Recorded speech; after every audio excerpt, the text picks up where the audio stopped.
Est-ce que arrêter de se toucher là boosterait la testostérone? Est-ce que au contraire le fait de se retrouver face à la jante féminine nous aiderait pas encore plus pour prendre du muscle? Entre mythe et réalité, cette vidéo va clôturer le débat. Première expérience qu'on peut finalement remarquer, c'est le youtubeur Jesse James, un jeune youtubeur américain extrêmement talentueux d'ailleurs. Il a fait un test il y a quelques mois. Il a arrêté de se palucher pendant l'espace de 30 jours et a mesuré sa testostérone. Résultat des courses, il a eu un gros boost de testostérone. Preuve à l'appui par les analyses qu'il donne dans la vidéo. Pour mon témoignage personnel, ce que je me rends compte en NoFap, c'est que j'ai plus de force, plus de nervosité et beaucoup plus de discipline. J'ai remarqué qu'au bout de 3 semaines, 1 mois en NoFap, je rate aucune séance de muscu. Pas parce que je suis le meilleur, pas parce que j'ai une discipline incroyable. Non, juste parce qu'en fait j'en ai besoin, j'ai beaucoup trop d'énergie. Et si j'y vais pas, je me sens pas bien. Donc ça c'est un premier côté à gérer quand tu es en NoFap, en rétention séminale. Que vous allez vous retrouver avec énormément d'énergie les gars. Et énormément d'énergie, si vous savez pas quoi en faire, ça peut très très vite devenir un véritable enfer. Donc effets positifs du NoFap, ils sont nombreux, on va les résumer. Mais bon, en gros c'est plus de confiance en soi, plus de force, plus de nervosité, plus de discipline. Tu as moins besoin de sommeil. Côté négatif, si tu ne fais pas de sport ou si tu n'arrives pas à rediriger cette énergie sexuelle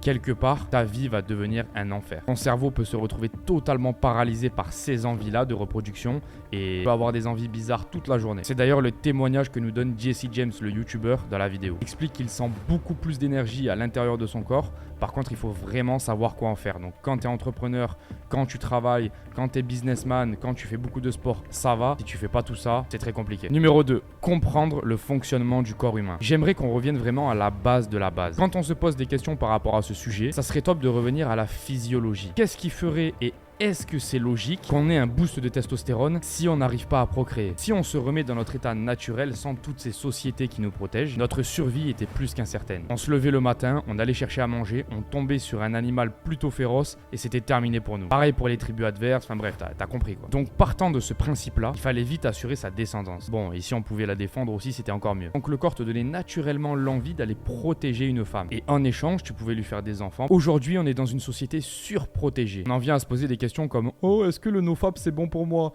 Est-ce que ça booste ma testostérone? Est-ce que je vais me sentir mieux avec le NoFap ?» Ce qui veut donc dire qu'on s'est extrêmement éloigné de la survie. C'est normal, elle est totalement actée. Tu n'as plus besoin de travailler pour survivre quasiment dans nos sociétés. C'est un truc de fou. Et ce qui veut peut-être dire que si tu nous ramènes 3000 ans en arrière, le corps pousserait pour qu'on trouve une femme et qu'on assure notre descendance, qu'on assure notre prochaine famille. Et donc ça serait pas si débile que ça qu'on ait un gros boost de testo. La plupart des gens te diront que c'est de la broscience, que c'est du bullshit, ceci, cela. La vérité, moi, c'est que quand je suis en NoFap, je me sens mieux, je me sens plus fort, je me sens moins, moins fatigué, moins anxieux. Je me sens plus dans mon rôle masculin que quand je viens de me branler 3 fois d'affilée, tu vois. Mais attendez les gars, est-ce que ça serait pas ça la vraie astuce? L'équilibre. Au fur et à mesure des années, les gars, je me suis vraiment rendu compte qu'il n'y avait pas de bonnes choses ou de choses négatives.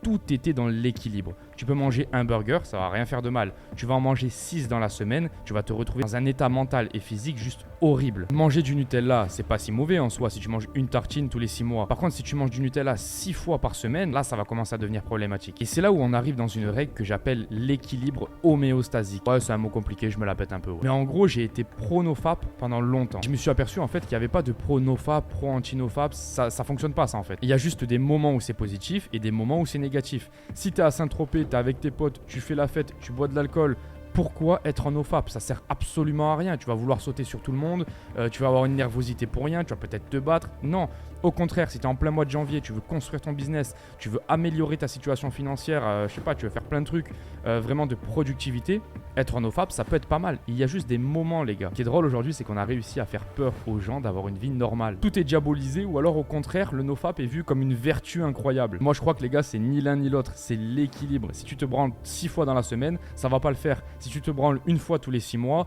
la plupart des cas, ça va pas le faire. Pourquoi? Parce que on vit dans des sociétés où les femmes sont magnifiques, etc. Et tu vas penser qu'à ça tous les jours. Moi, je pense que le NoFap, les gars, c'est un outil. Et comme n'importe quel outil, comme un tournevis ou je sais pas quoi, tu peux t'en servir pour tuer des gens ou alors tu peux t'en servir pour, je sais pas moi, construire une maison, construire une table, n'importe quoi, tu vois. C'est un outil. Et c'est là où on revient à la question de NoFap ou pas en musculation. Par exemple, dans la vidéo du youtubeur Jesse, on sait pas si avant il couchait avec sa copine 3 fois par jour. On sait pas si la semaine où il a pris sa prise de sang pour voir sa testo, il était pas fatigué, il s'était pas surentraîné, il avait pas mal mangé. On sait pas tout ça. Ce ce qui est sûr, c'est qu'on sait qu'avec la logique de la physiologie et aussi avec notre ressenti personnel, on est des centaines à s'en être aperçus, c'est que le NoFap te rend plus masculin, plus serein, moins anxieux chaque jour. Ce qui sont en règle générale les effets d'un boost de testostérone. Donc la réponse à la question serait donc oui. Mais est-ce qu'un équilibre à tout ça serait pas vraiment la réponse logique? Parce qu'au final, la vie c'est un marathon et c'est pas un sprint, les gars. Est-ce que finalement dans nos vies on ferait pas mieux d'arrêter de tout diaboliser, de diaboliser le Nutella, de diaboliser le sexe,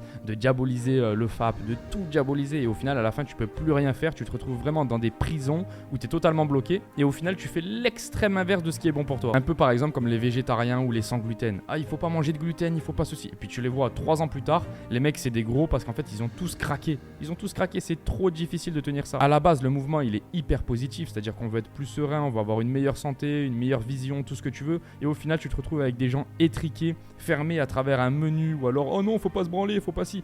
Les gars, est-ce qu'il n'y a pas un putain d'équilibre? Je pense qu'on a vraiment tout intérêt à garder équilibre et sagesse, les gars, et surtout bienveillance envers nous-mêmes et envers le monde entier. Ciao les gars.